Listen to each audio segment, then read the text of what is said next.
देहरादून के स्थित parade ground में जनता का एक हुजूम उमड़ा है और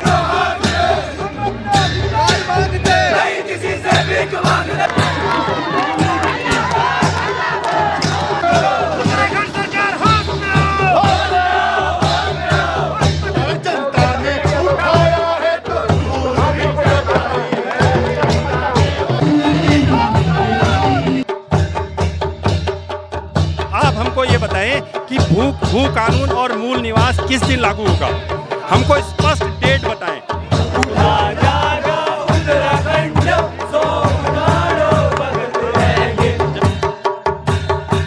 उत्तराखंड का ये राज्य ऐसे लोगों के हाथ में चला गया, ना हम थूक सकते ना फूक सकते हैं।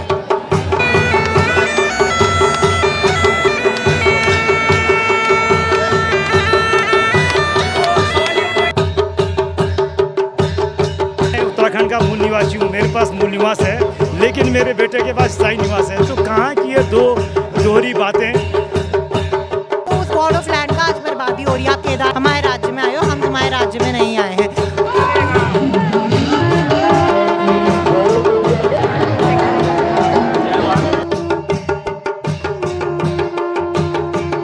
नमस्कार दोस्तों, मैं Rahul Negi news bulletin live से। आज हम देहरादून की सड़कों पर जनता के साथ उतरे हैं। उनकी जो मांगे हैं उनको हम अपने चैनल के माध्यम से दिखाने वाले हैं। पहले तो हम जानेंगे कि उत्तराखंड मूल निवास 1950 और भू कानून क्या है। पहाड़ी संस्कृति बोली भाषा के आधार पर सन 2000 में उत्तराखंड राज्य को उत्तर प्रदेश से अलग किया गया था और उस टाइम के जो बुद्धिजीवी और आंदोलनकारी थे उनका मानना था कि उत्तराखंड में भू कानून जैसे जो कानून है वो लागू होने चाहिए, परंतु उस टाइम की तत्कालीन सरकार ने भू कानून लागू नहीं किया और इसके परिणाम दो वर्षों बाद भी देखने को मिले कि जो भूमि अधिग्रहण के मामले हैं उनके जो मामले हैं उनमें वृद्धि होती गई। सन 2002 में जो उत्तराखंड के तत्कालीन मुख्यमंत्री थे ND तिवारी, उन्होंने इस कानून में कुछ चेंजेस किए और 2003 आते आते उन्होंने इस कानून में कुछ चेंजेस किए जो कि थे उत्तर प्रदेश जमींदारी विनाश भूमि सुधार अधिनियम।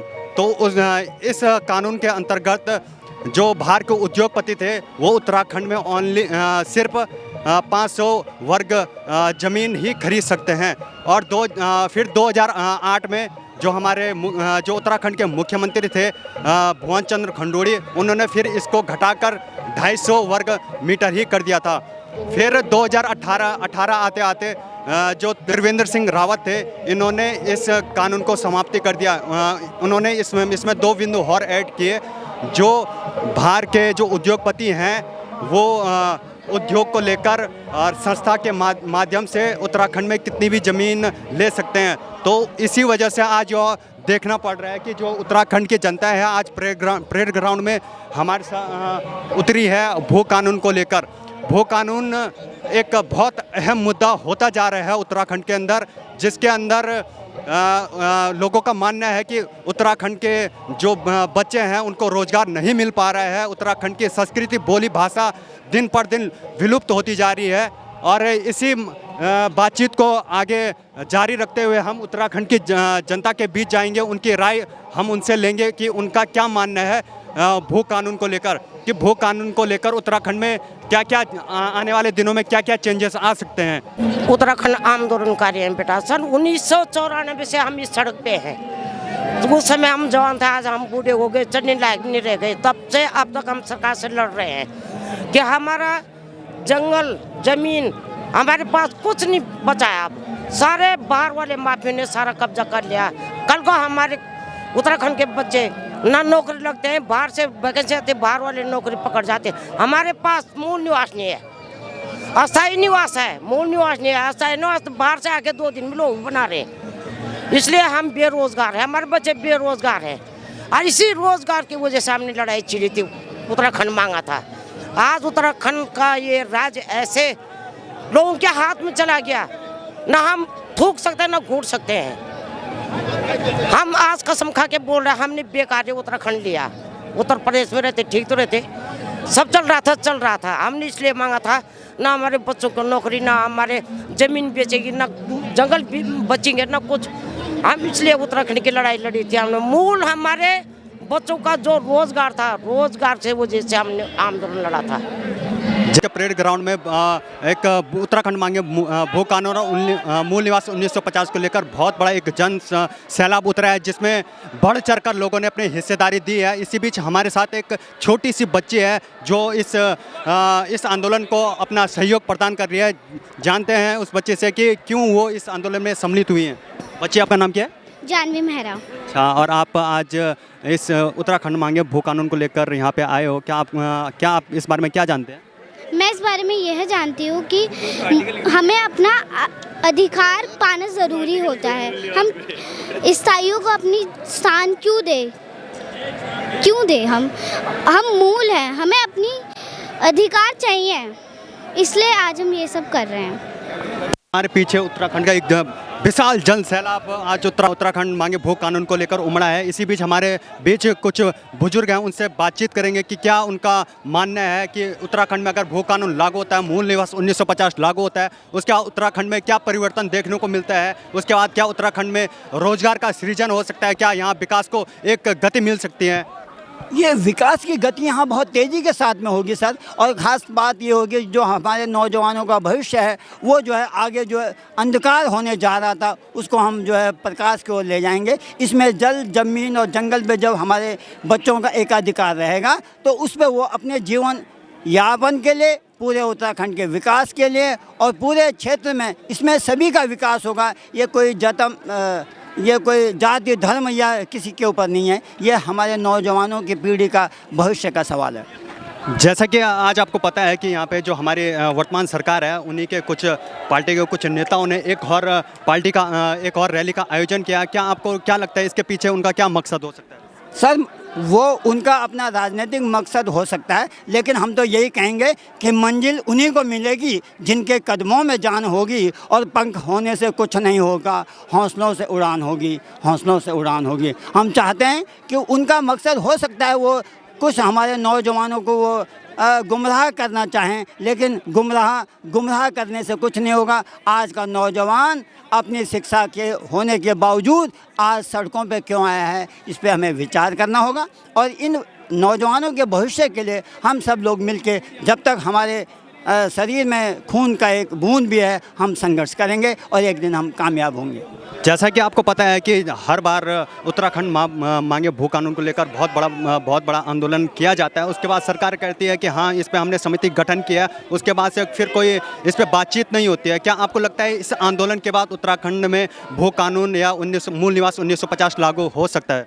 हो सकता नहीं, बल्कि होगा। मुझे आज भी याद है कि 1968 में 1968 में जब बोट क्लब पे 10-15 लोग हमारे पहाड़ से जाते थे तो लोगों को एक आश्चर्य होता था, हंसते थे कि ये पहाड़ी क्या मांग रहे हैं। और आज जो है आपके सामने हमारा उत्तराखंड बना हुआ है, आपके संघर्ष की कहानी है। और जो हमारे शहादत दी है 42 हमारे जो बच्चे थे, नौजवान थे, वो उनकी ये जो संघर्ष है ये एक दिन अवश्य कामयाब होगा। प्रसिद्ध लोग गए गीताराम कंसवाल जी, वो हमारे बीच में मौजूद हैं। जानेंगे कि उनका उत्तराखंड मांगे भू कानून और मूल निवास 1950 को लेकर क्या राय है। देखो, मैं ये बताना चाहता हूँ कि जो काम पहले होना चाहिए था, जो हमें पहले जागना चाहिए था, थोड़ा लेट जाएंगे पर दुरुस्त जाएंगे। कि हमारे जो आज सरकार में सत्ता में लोग बैठे हैं वो सुन रही पब्लिक की, कल की डेट में जब हम बेदखल हो जाएंगे तब चेतना आएगी तो कोई फायदा नहीं है। क्या आपको लगता है कि इस बार सरकार आपकी सुनने वाली है? अगर पूरी जोश, जैसा आज जोश देख रहे हैं हम, ऐसा जोश रहेगा तो जरूर सुनेगी। मंत्री धामी जी से ये बोलना चाहते हैं कि धामी जी, हम आपके साथ हैं, हम आपके खिलाफ नहीं हैं, हम आपका पूरा साथ दे रहे हैं। हमारा आपसे अनुरोध है कि आप हमको कमेटी न बताएं, आप हमको ये बताएं कि भू कानून और मूल निवास किस दिन लागू होगा, हमको स्पष्ट डेट बताएं। दूसरी चीज़, उत्तराखंड शासन में कुछ लोग यूसीसी और भू कानून को कंफ्यूज करते हैं। जब भी हम भू कानून की बात करते हैं ये यूसीसी का सगुफा छोड़ते हैं। भू कानून उत्तराखंड के परिप्रेक्ष्य में चाहिए, इसलिए हमको भू कानून और मूल निवास बिल्कुल अलग चाहिए और इसकी तारीख चाहिए। उसके बाद उत्तराखंड की जो वर्तमान स्थिति है, यहाँ पे 10% भ्रष्ट नौकरशाह, 10% भ्रष्ट नेता और 10% ठेकेदार पूरे उत्तराखंड का भविष्य तय कर रहे हैं। उनके भरोसे चल रहा है उत्तराखंड। कैसे चल रहा है? पूरे ज़मीन की जो बंदर बांट है, जो प्रॉपर्टी की बंदर बांट है, ये जो 5 से 10% की जो कॉकस है वो डिसाइड कर रहा है। धामी जी, आप इन पर नियंत्रण रखें। हमारा अनुरोध है कि इस भ्रष्ट जो तिकड़ी है इसको आप बंद करिए। उसके बाद कुछ खुलेआम जो स्थायी निवास और भू कानून का उल्लंघन करते हुए दबंग और माफिया उत्तराखंड में घुस आए हैं। ये लोगों को धमकाते हैं, लोकल लोगों को धमकाते हैं, उनको डराते हैं। अगर हम मूल निवास नहीं लाए, अगर हम भू कानून नहीं लाए तो उत्तराखंड की लॉ एंड ऑर्डर की स्थिति बर्बाद हो जाएगी। इसलिए इसका ओरिजिनल स्ट्रक्चर रखने के लिए हमको उत्तराखंड को बचाना है और भू कानून लाना है। मेरा एक और अनुरोध है, हमारे पिछले कुछ सालों में देहरादून और हल्द्वानी में जातीय बोर्ड लग रहे हैं। ये बाहरी लोग यहाँ के लोगों को जातीयता में बांट करके यहाँ पर घुसना चाह रहे हैं। मेरा अपने पहाड़ी लोगों से, उत्तराखंडी लोगों से अनुरोध है कि हमारी पहचान पहाड़ है, उत्तराखंड है। आप किसी भी तरह के जातीय उसमें न उलझें। ये बहुत खतरनाक ट्रेंड कुछ जगहों पर शुरू किया जा रहा है। हमारी पहचान केवल पहाड़ी है, हमारी पहचान केवल उत्तराखंडी है। हम उत्तराखंडी हैं, पहाड़ी हैं, यही हमारी पहचान है। इसके अलावा कोई पहचान हमारी नहीं चाहते हैं। धामी जी, फिर से हमारा आपसे अनुरोध है कि हम आपके साथ हैं, हम आपका समर्थन करते हैं। आप इस भ्रष्ट तिकड़ी पर इस प्रतिबंध लगाइए, भू कानून लाइए और मूल निवास उत्तराखंड में लागू कीजिए। जय उत्तराखंड, जय भारत। कॉलेज में पढ़ता हूँ, मैं कॉलेज स्टूडेंट हूँ, तो वहाँ पे बहुत से बच्चे हैं जो बाहर से आए हैं। तो वो लाइक जो रेंट पे रहते हैं, कोई पीजी पे रहते हैं, तो बहुतों ने बोला अरे यहाँ तो पूरे गढ़वाली है हर जगह। तो मेरे को इस बात पे बहुत मतलब गुस्सा आया कि यार तुम उत्तराखंड में आए हो पढ़ने बाहर से और तुम यहीं पे कह रहे हो कि सब गढ़वाली है। मतलब जैसे उनके ओनर्स है वो भी गढ़वाली है, तो उन लोगों को यही हो रहा कि मतलब यहाँ पे सारे में वो भरा है। तो मैंने उनको एक दिन एक टॉन्ट कसा कि तुम हमारे देश में आए हो, हमारे राज्य में आए हो, हम तुम्हारे राज्य में नहीं आए हैं। और जैसे कॉलेज के टाइम पे देखो तो बच्चे लाइक बिगड़े हुए हैं। मतलब जैसे उत्तराखंड को बोला जाता है ना नेचर या गॉड ऑफ लैंड, तो उस गॉड ऑफ लैंड का आज बर्बादी हो रही है। आप केदारनाथ देख लो, बद्रीनाथ देख लो, लोग वहाँ रेंट कर रहे हैं, है ना। इतने ब्यूटीफुल पहाड़ है हमारे यहाँ पे, उन लोग वहाँ पे बड़े बड़े रिजॉर्ट होटल्स बन रहे हैं और तब लैंडस्लाइड्स हो रही है। ठीक है, लोगों की आस्थाओं पे लाइक जो श्रद्धा है हमारे केदारनाथ बद्रीनाथ भगवान पे, उनके ऊपर क्वेश्चन हो रहा है। अब आपदा ले लो, आप जोशीमठ वाला ले लो, ये सुनने में है कि मसूरी भी किसी दिन ढल जाएगा, नेवर नो। तो मैं यही चाहता हूँ कि सरकार कानून निकाले कड़क और हम इस कानून पे वर्क किया जाए। जैसे आज ही मैंने सुबह सुना कि मुख्यमंत्री जी ने एक स्टेटमेंट निकाला न्यूज़ में कि हम लोग एक मीटिंग बिठा रहे हैं भू कानून को लेके, पर उस मीटिंग बिठाने का कोई फ़ायदा नहीं है, बिकॉज हर 6 महीने में वो मीटिंग बैठती है नहीं। हर महीने कोई ना कोई प्रदर्शन कर रहा है। इस प्रदर्शन का मैं चाहता हूँ कोई एक लाभ हो, इस रैली का लाभ हो। हमें जब दिखेगा कि कानून बन चुका है, सख्त नियम लिए जा रहे हैं, तभी हम संतुष्ट होंगे, वरना ऐसी रैली हम रोज़ निकालते रहेंगे हर दिन। हमें हमारे राज्य से बहुत प्यार है और बहुत गर्व है कि हम उत्तराखंड से हैं और उत्तराखंडी हैं। धन्यवाद। हमारे बीच में उत्तराखंड सचिवालय से सीमाक्ष अधिकारी श्री राजेंद्र रतोड़ी जी हैं। जानते हैं उनका इस आंदोलन को लेकर क्या विचार हैं। जैसे कि आप जानते हैं जितने भी हिमालय राज्य हैं उनका अपना एक भू कानून है, तो उत्तराखंड में भी उसी की तरफ एक भू कानून होना चाहिए। एक बार आंदोलन यहाँ पर उत्तराखंड राज्य बनाने के लिए हुआ था। अब ज़रूरत है जैसा आंदोलन उस समय हुआ था वैसी आंदोलन की आज एक सख्त जरूरत है, ताकि यहाँ भू कानून एक अस्थायी एक्ट बन सके। जी, उनका कहना है कि एक अस्थायी एक्ट बन सके। क्या आपको लगता है कि जो ये सरकार है वो इस आंदोलन के बाद जो भू कानून है वो लागू करने वाली है? अगर लागू होता है उत्तराखंड में भू कानून, इसके आगे भविष्य में क्या परिणाम देखने को मिल सकते हैं? क्या यहाँ के युवाओं को रोज़गार मिल सकता है? और जो बहुत सारी चीज़ें उत्तराखंड में जैसे उद्यम को बढ़ावा मिल सकता है, जो यहाँ के रोज़गार उनमें बढ़ोतरी हो सकती है। क्यों नहीं, आप जानते हैं जैसे जब उत्तराखंड बनाने के लिए एक बड़ा आंदोलन हुआ था, और ये आंदोलन एक दिन का नहीं हुआ था। जब उत्तराखंड आंदोलन हुआ था लगभग 1979 से 1994 तक लगातार आंदोलन हुए, लेकिन 1994 में एक ऐसा दौर आया जबकि सरकार को झुकना पड़ा, तत्कालीन उत्तर प्रदेश सरकार को झुकना पड़ा, और केंद्र सरकार ने सन 2000 में हमें एक नए राज्य की सौगात दी। उसी तरह यहाँ पर भी एक दिन ऐसा होगा जब जो है इस तरह के आंदोलन होंगे, लोगों की एक आवाज़ बनेगी और यहाँ पर जरूर ही भू कानून लागू होगा। जैसा कि जो इस बार की सरकार है, धामी सरकार है, उन्होंने एक समिति का गठन किया है। उसमें जो 70 पेजों की एक रिपोर्ट धामी सरकार को सौंपी है। क्या आपको लगता है कि इस जो 70 पेजों की जो रिपोर्ट है उसमें जो भू कानून है उसको लेकर क्या विवेचनाएं की गई होंगी? देखो, कोई भी जब कोई भी कानून एक्ट बनता है तो सबसे पहले समिति बनती है। वो समिति के पास जब रिपोर्ट जाएगी वो उसका अध्ययन करेगी, परीक्षण करेगी।